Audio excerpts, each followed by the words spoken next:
Hello. So today is how to make foolproof mayonnaise. Now, there's a long story behind this.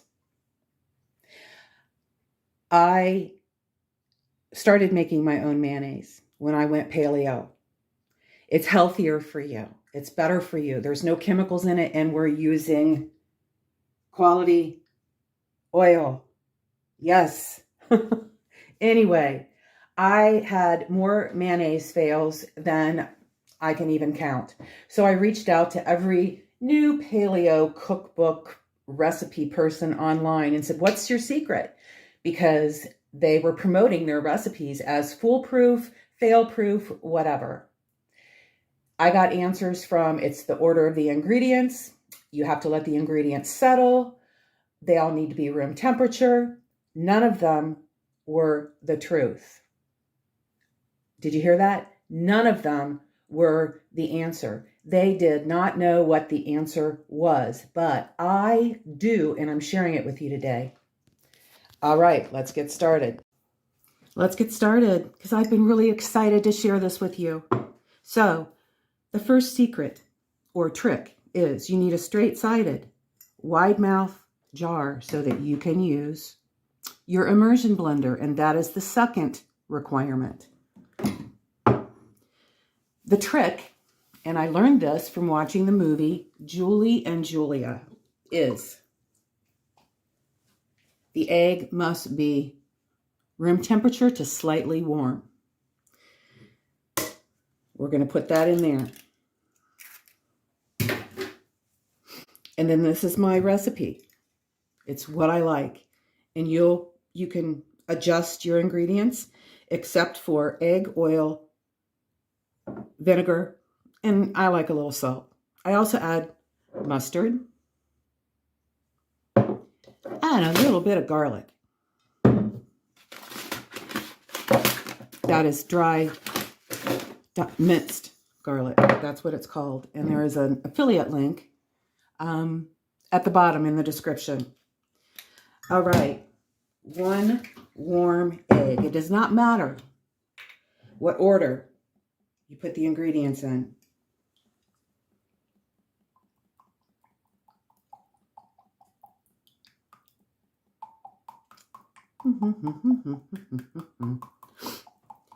We're using pink Himalayan salt.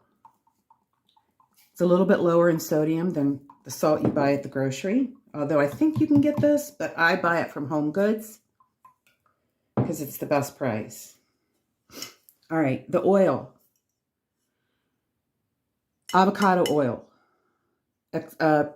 Refined. You want it to be filtered. Otherwise, the flavor is too strong.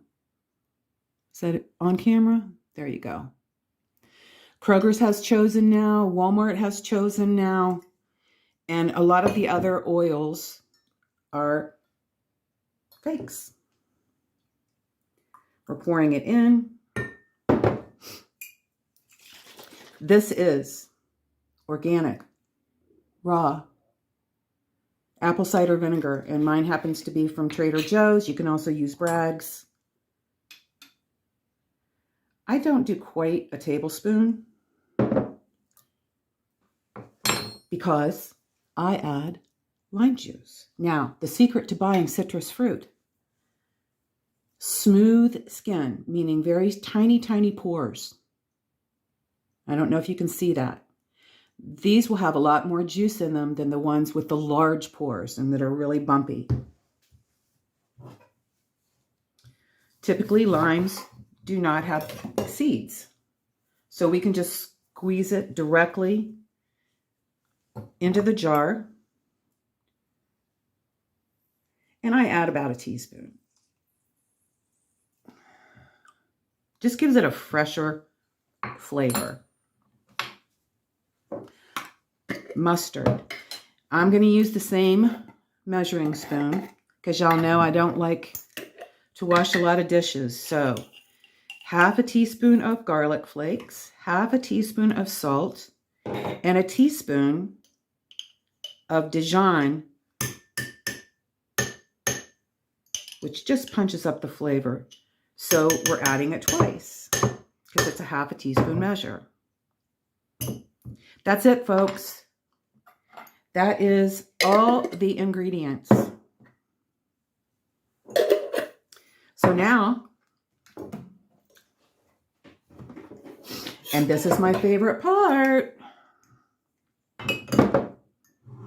you get to see magic. And I'm gonna make this closer.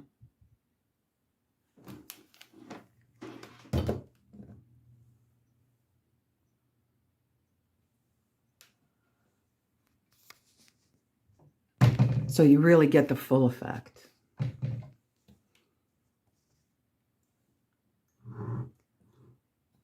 All right, ready?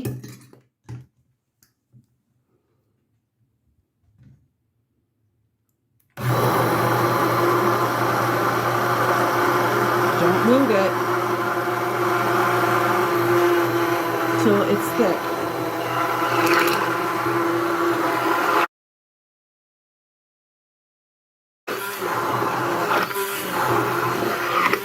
Magic mayonnaise.